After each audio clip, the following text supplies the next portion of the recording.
Cerro Torre has got to be one of the most amazing mountains in the world, and the Compressor Route, almost everyone's heard about it and about the history of it, you know, from Maestrid's ascent and the bolts and how everyone used to climb it with the bolts, and then all the controversy around David Lama's free ascent.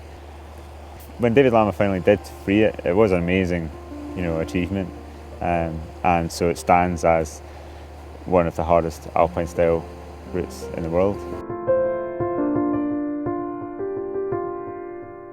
So what Lama did is he climbed the route. I managed to free climb, pitched up to about 8A, maybe 8A plus in difficulty. And basically, Dave MacLeod and myself are here to try that route in that style to free climb it.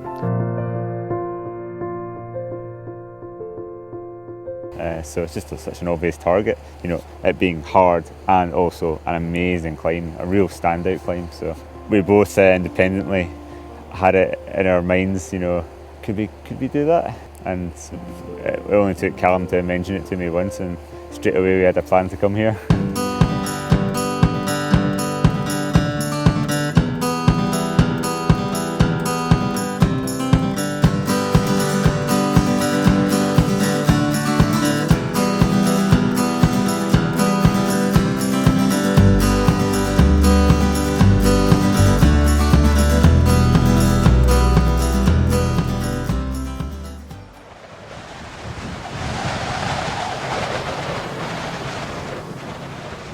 Patagonia is not like the Alps where you can just come for 2 weeks and be guaranteed at least something of good weather to climb in. People come here for like 1 month minimum, probably 2 months, to get a chance just to go into the hills for a couple of days. That's how far apart the weather windows are and how small they are.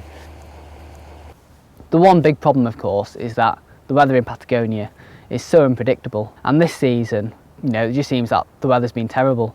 Southeast Ridge is plastered in snow, so it is unclimbable at the moment. But you never know, because the weather is so unpredictable in Patagonia, the weather could improve.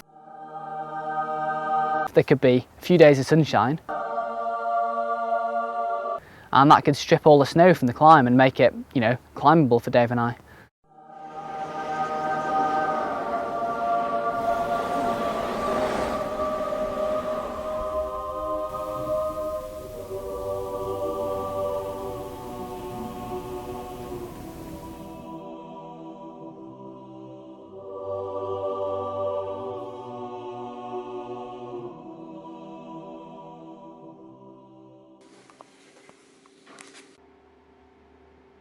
Yeah, it's not as good as it was, is it? The freezing level starts quite low, but then goes up to 2.4. It's just a mix. It's not perfect, but it's nice. I mean, what can you do? It is what it is. Like, we just got to go up and go for it.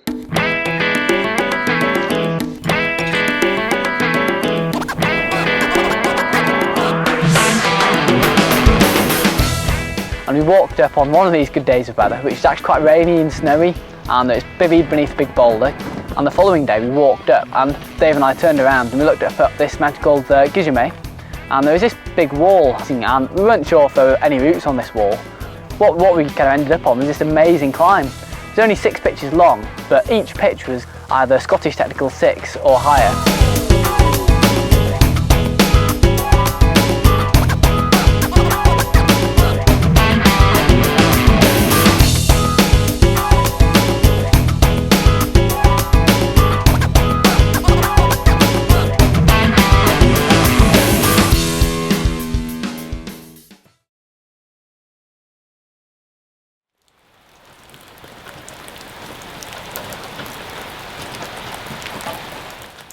Since we've been here, we've had one-day weather window, and we could only go mixed climbing. It wasn't what we came here to do. It was brilliant, we had a great time, but we're going back up again today with another 1 or 2 day weather window, and this time we're taking our rock shoes with us at least, but it doesn't, I don't know, it's hard to imagine if it's like well below freezing if we'll be able to climb, especially if it's windy.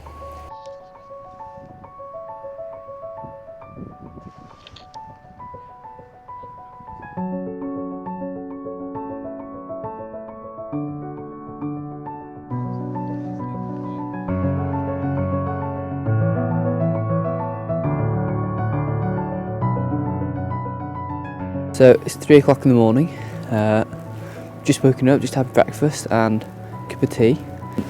Reports from yesterday that it was very windy up there.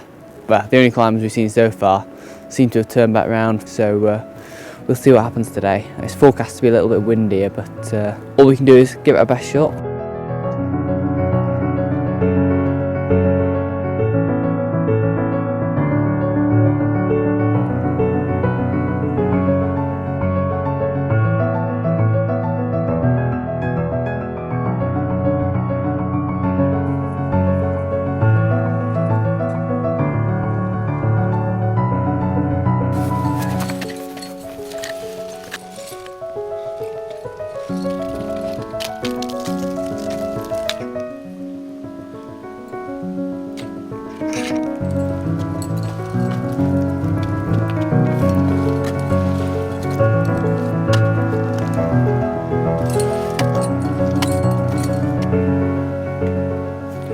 To Abseil off.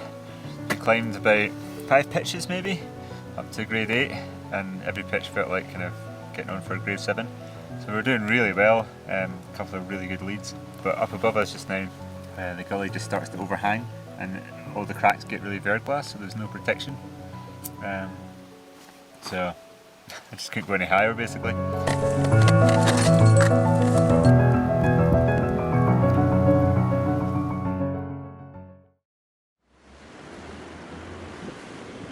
Last week we tried this amazing route on the Mermoz and we got really high on the route, like maybe 2 pitches from easy ground, but I turned round halfway up a pitch, and that's a hard decision to make in Patagonia.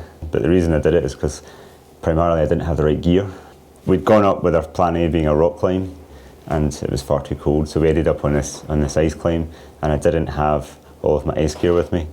I looked up and I thought I can climb that probably, but there'd be nothing to protect it, so there's no choice, I just have to go down. So this time I've gone up armed with a few extra pieces of gear and hopefully that makes a difference.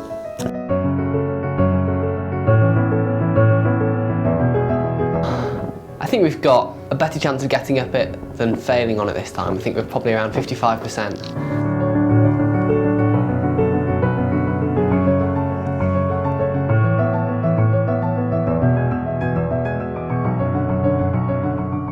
At the foot of the Mermoz again. The last time we were here it was a beautiful sunrise. This morning it's been snowing all night and it's still snowing now, and there's bits of spindrift coming down our route and it's very covered in snow. So it's not windy, which is good, but about everything else about the weather conditions is not ideal.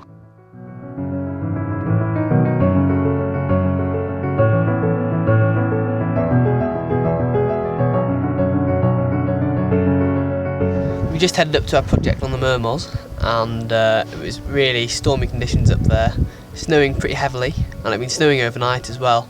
And we can see spindrift avalanches coming down the line of our route, and bloody Patagonia. It's a nightmare, but it's so good as well.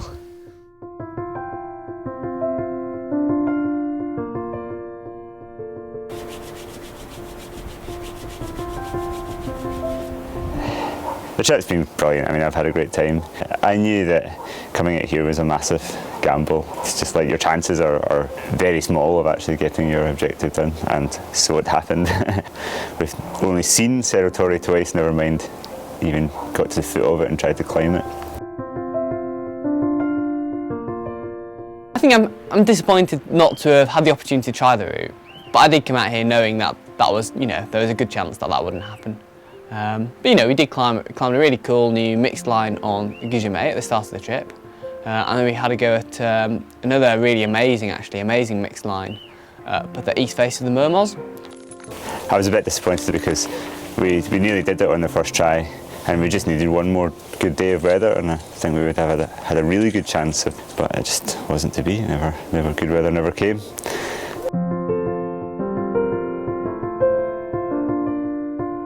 If I was to come back, I don't know whether I'd want to come out for maybe a longer period, say 2 months, 2.5 months, or to just kind of bite the bullet, see what conditions are like at the time, see if things are in good climbable conditions, and book very last minute flights and pay that extra bit of cash.